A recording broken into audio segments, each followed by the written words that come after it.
আসসালামু আলাইকুম প্রিয় শিক্ষার্থীবৃন্দ, তোমরা সবাই কেমন আছো? আল্লাহর রহমতে নিশ্চয়ই ভালো আছো। পরীক্ষা সমাপ্ত করেছো, সবাই নিশ্চয়ই প্রশ্নের উত্তরগুলো ঠিকভাবে লিখেছো। আজ আমি তোমাদের অংশীদারি কারবারের চুক্তিপত্র কাকে বলে, চুক্তিপত্রের বিষয়বস্তু নিয়ে আলোচনা করব।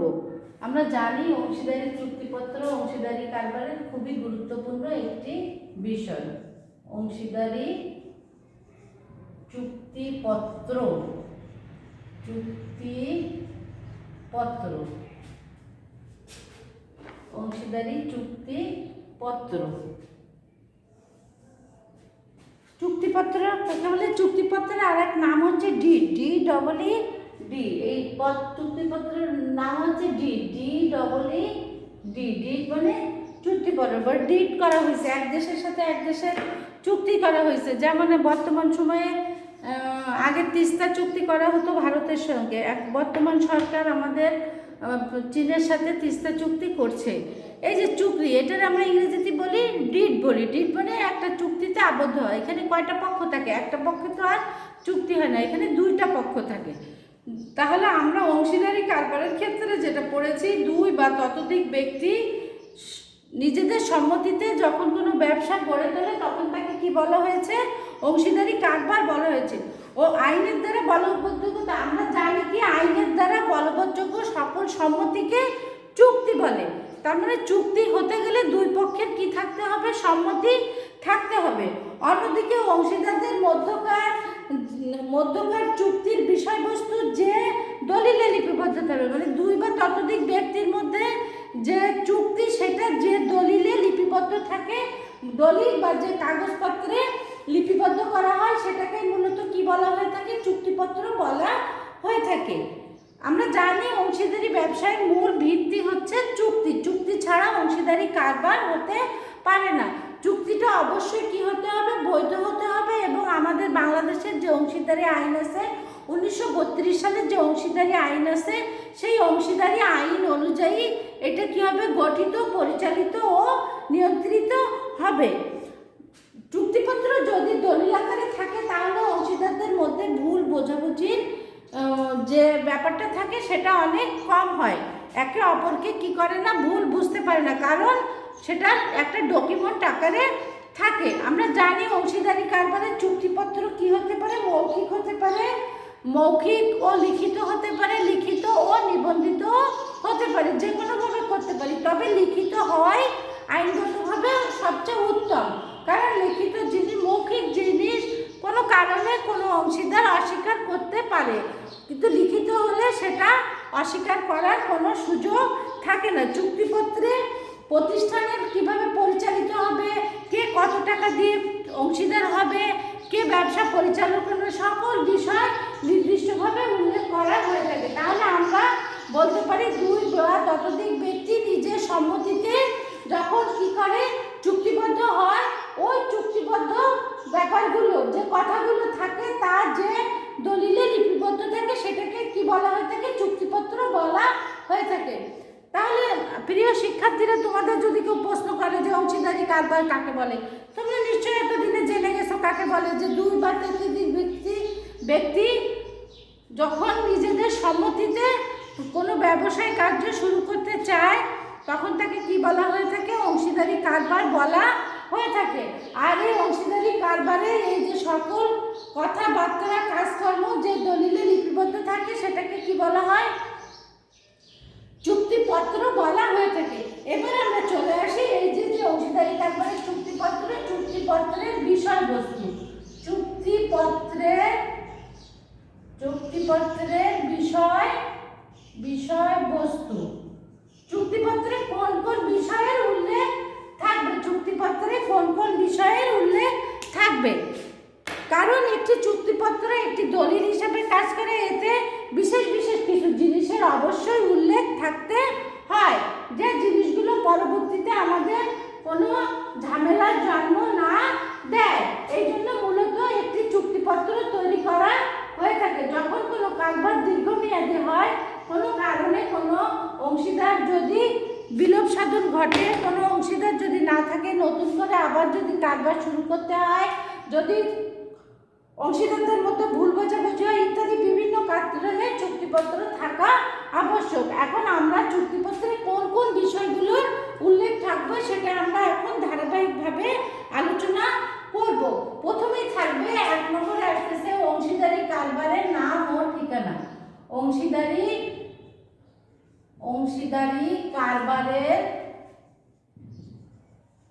কারবারের নাম ও ঠিক এক মালিকানা কারবার আমরা জানি ব্যক্তি নামে পরিচিত হতে পারে, কিন্তু অংশীদারি কারবারের অবশ্যই একটা কি থাকতে হবে, নাম থাকতে হবে, পাশাপাশি তার একটি নির্দিষ্ট ঠিকানা আমাদের কি করতে হবে, দিতে হবে, যাতে সবাই ওই ঠিকানা অনুযায়ী সেখানে যোগাযোগ করতে পারে। তারপর আসতেছে ব্যবসায়ের প্রকৃতি ও উদ্দেশ্য। ব্যবসায়ের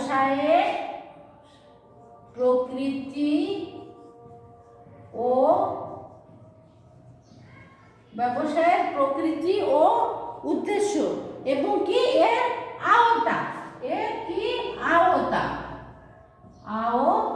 ব্যবসায় প্রকৃতি, উদ্দেশ্য ও আওতা। ব্যবসাটা কোন ধরনের হবে, কাঁচামালের হবে, র মেটেরিয়ালের হবে, না কোনো পণ্য আমদানি হবে, না রপ্তানি ব্যবসা হবে, এটা আমাদের প্রথমেই কি করে নিতে হবে, ব্যবসাটা কোন প্রকৃতির হবে, এর উদ্দেশ্য কি, যেন কোনো ব্যবসায় সেবামূলক হবে, প্রধান উদ্দেশ্য সেবামূলক, পাশাপাশি মুনাফা অর্জন করা।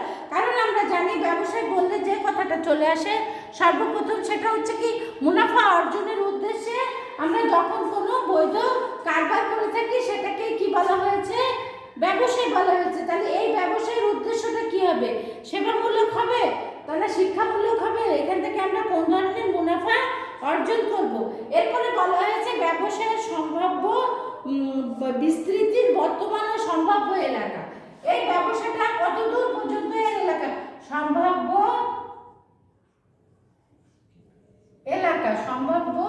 এলাকা, এই ব্যবসাটা কতদূর বিস্তৃত হবে। আমরা কি বাংলাদেশের সব অঞ্চলে করব, না নির্দিষ্ট একটা অঞ্চলের মানুষ ভোগ করবে, এখন না করতে বলো পরবর্তীতে করব, এই জিনিসটা আমরা কি করব, ঠিক করে নিব যে ব্যবসায় সম্ভাব্য ভবিষ্যতের বা বর্তমানের সম্ভাব্য এলাকা। 4 নম্বরে আমরা চলে আসি অংশীদারদের নাম, ঠিকানা ও পেশা। 4-এ আসে আমরা কি অংশীদারদের নাম, ঠিকানা ও পেশা। অংশীদারদের কি করতে হবে, নাম, ঠিকানা ও পেশা। কে কোন অংশীদারের নাম কি, তার ঠিকানা কি, তার পেশা কি, প্রত্যেকটা জিনিস আলাদা আলাদাভাবে উল্লেখ থাকবে। এখানে কয়জন অংশীদার নেওয়া যাবে, সামনে বাড়ানো যাবে কিনা, কমানোতে দরকার হলে কি করতে হবে, কোনো অংশীদার নামমাত্র। তোমাদের একটা কথা বলে রাখি, পরবর্তী ক্লাসে আমি তোমাদের অংশীদারি কারবারের শ্রেণী বিভাগটা পড়াবো এবং অংশীদারের শ্রেণী বিভাগ, একটা হচ্ছে কারবারের শ্রেণী বিভাগ, একটা হচ্ছে অংশীদারদের শ্রেণী বিভাগ। তাহলে এই অংশীদারের কোন ধরনের হবে, অংশীদারের নাম, ঠিকানা এবং পেশা আমাদের অবশ্যই উল্লেখ করতে হবে। 5 নম্বরে আছে ব্যবসায়ের মোট মূলধন।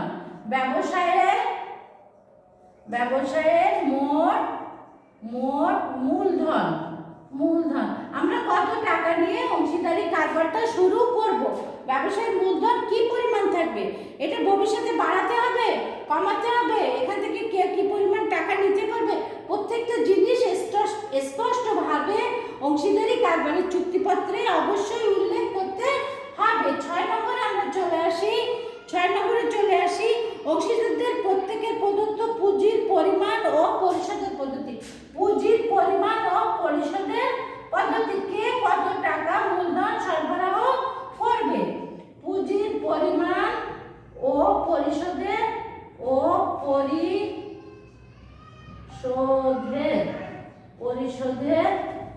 পদ্ধতি। বিভিন্ন ব্যক্তি ব্যবসায় বিভিন্ন অংশীদারের মধ্য থেকে কে কতটুকু মূলধন সরবরাহ করবে, কেউ বেশি করবে, কেউ কম করবে, না কেউ আছে মোটেও করবে না, এবং কার টাকা কিভাবে পরিশোধ করতে হবে, কে কিভাবে তার মূলধনটা ফেরত নেবে, ব্যবসা শেষে নেবে, একটা নির্দিষ্ট চুক্তিতে ব্যবসা হবে, না দীর্ঘমেয়াদী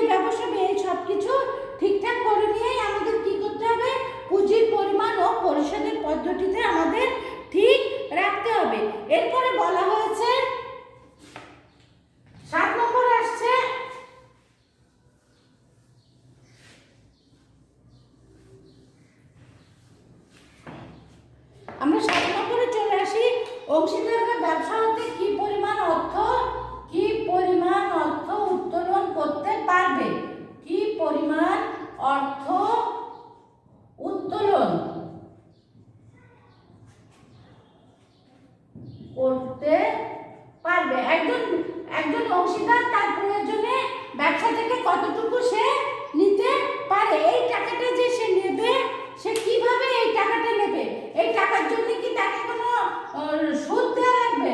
সুদের পরিমাণ নির্ধারণ, সুদের পরিমাণ নির্ধারণ, পরিমাণ নির্ধারণ।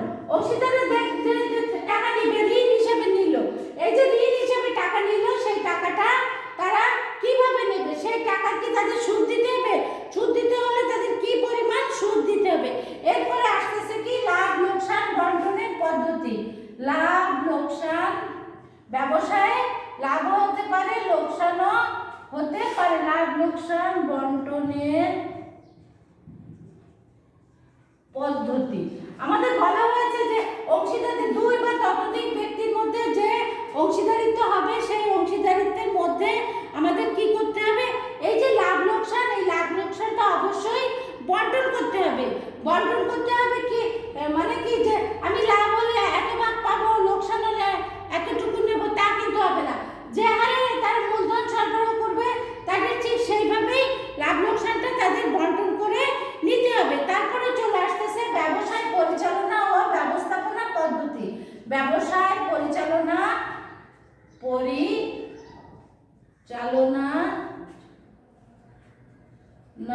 ও ব্যবসায় পরিচালনা ও ব্যবস্থাপনা পদ্ধতি।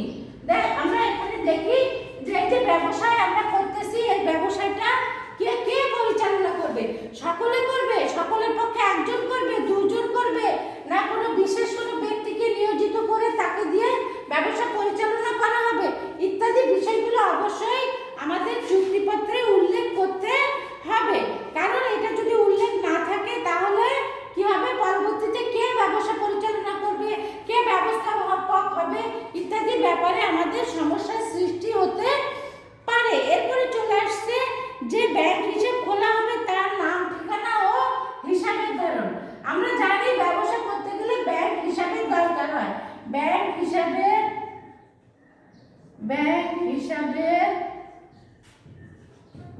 নাম, ঠিকানা ও ধরন। ব্যবসাটা কোন ধরনের হবে? ব্যবসা করতে গেলে তার একটা নাম দিতে হয়।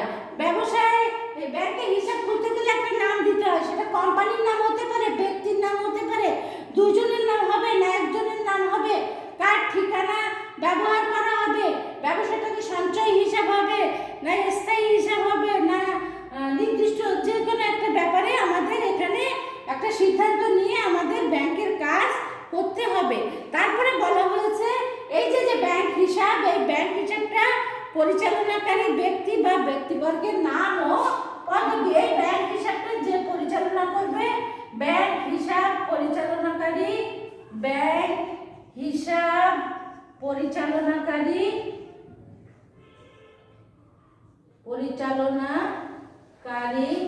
ব্যক্তি বা ব্যক্তিবর্গের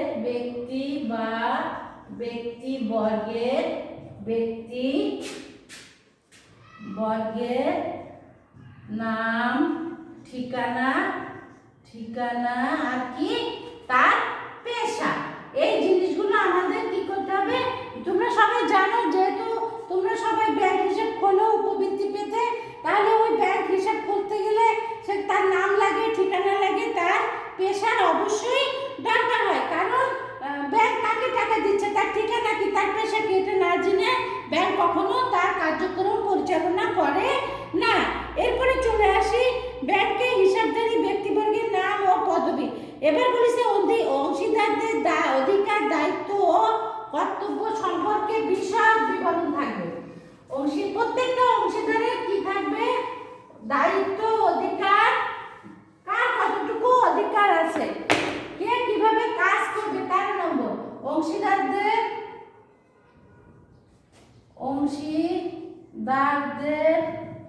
অংশীদারদের থাকবে কি? দায়িত্ব, কর্তব্য ও অধিকার। আমাদের অংশীদারদের কি করতে হবে? অংশীদারদের দায়িত্ব, কর্তব্য ও অধিকার সম্পর্কে অবশ্যই এখানে উল্লেখ থাকতে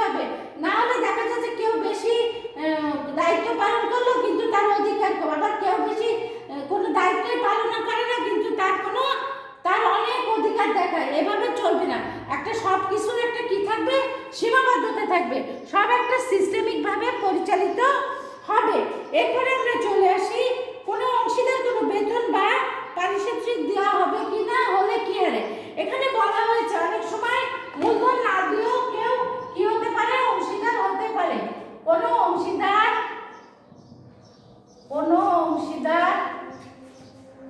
পারিতোষিক পাবে কি না। পারিতোষিক মানে মজুরি বা বেতন, সে কোনো বেতন পাবে কি না, তাই সে কিভাবে পাবে, দিলে তাকে কোন হারে তাকে এই টাকাটা প্রদান করতে হবে। এরপরে আমরা চলে আসি ব্যবসায়ের সুনাম মূল্যায়ন সম্পর্কিত বিধিবিধান। ব্যবসায়ের সুনাম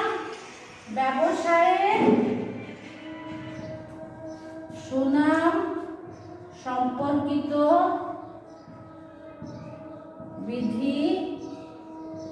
বিধান বলা হয়েছে। সুনাম ব্যবসায়ের একটি গুরুত্বপূর্ণ সম্পদ, যেটা চোখে দেখা যায় না, কিন্তু সেটাকে আমরা টাকার অঙ্কে কি করতে পারি, মূল্যায়িত করতে পারি। এই ব্যবসায়ের এই সুনাম সম্পর্কিত বিধিবিধান, আর কোনো ব্যক্তি ব্যবসায়ের সুনাম তার ব্যক্তি নামে পরিচিত হচ্ছে কি না, কোনো ব্যক্তির সুনাম ব্যবসার ক্ষেত্রে যোগ করে ব্যবসার পরিধি বড় হচ্ছে কিনা, এই ব্যাপারগুলোর দিকে আমাদের অবশ্যই লক্ষ্য রাখতে হবে। এরপরে বলা হয়েছে নতুন অংশীদার গ্রহণ এবং প্রয়োজনীয় কোনো অংশীদার বহিষ্কারের নিয়ম। আমরা ইচ্ছা করলে নতুন অংশীদার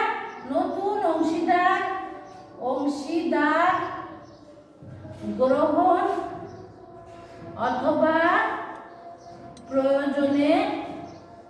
প্রয়োজনে কোনো অংশীদার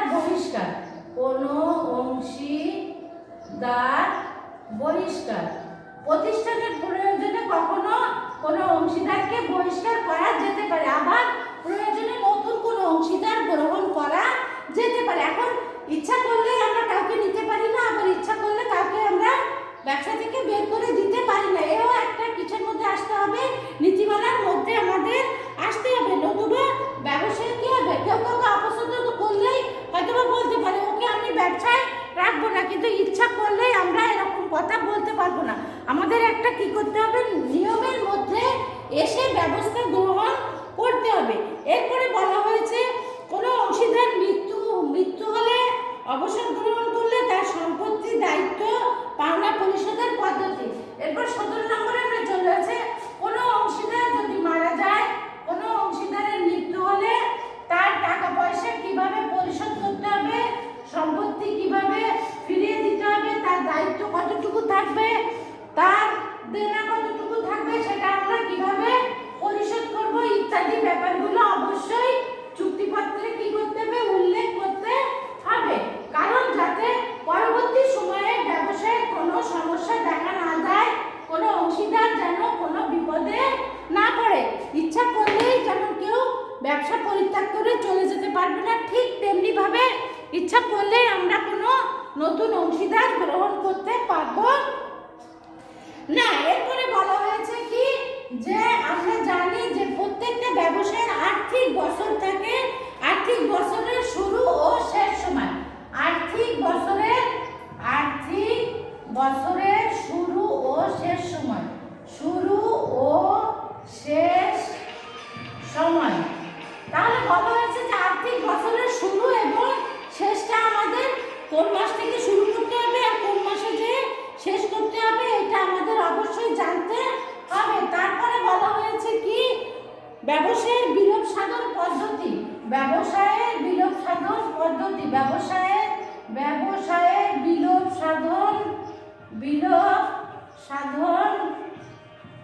ব্যবসাটা ডিসলভ করতে হলে কিভাবে ব্যবসাটা ডিসলভ করব, আমরা অবশ্যই সেটা ব্যবসায়ের যে চুক্তিপত্র সেটাই আমরা অবশ্যই উল্লেখ করে দিব। এরপরে বলেছে বিলোপকালে দায় সম্পত্তি মূল্যায়ন ও বন্টন প্রণালী। ব্যবসায়ের দায় সম্পত্তি ও ব্যবসায়ের দায় সম্পত্তি মূল্যায়ন। আমরা ব্যবসায় শেষ হয়ে আসছে, বিলোপ সাধন হবে, এখন আমরা ব্যবসায়ের দায় ও সম্পত্তি কিভাবে মূল্যায়ন করব সেটা আমাদের অবশ্যই উল্লেখ করতে হবে।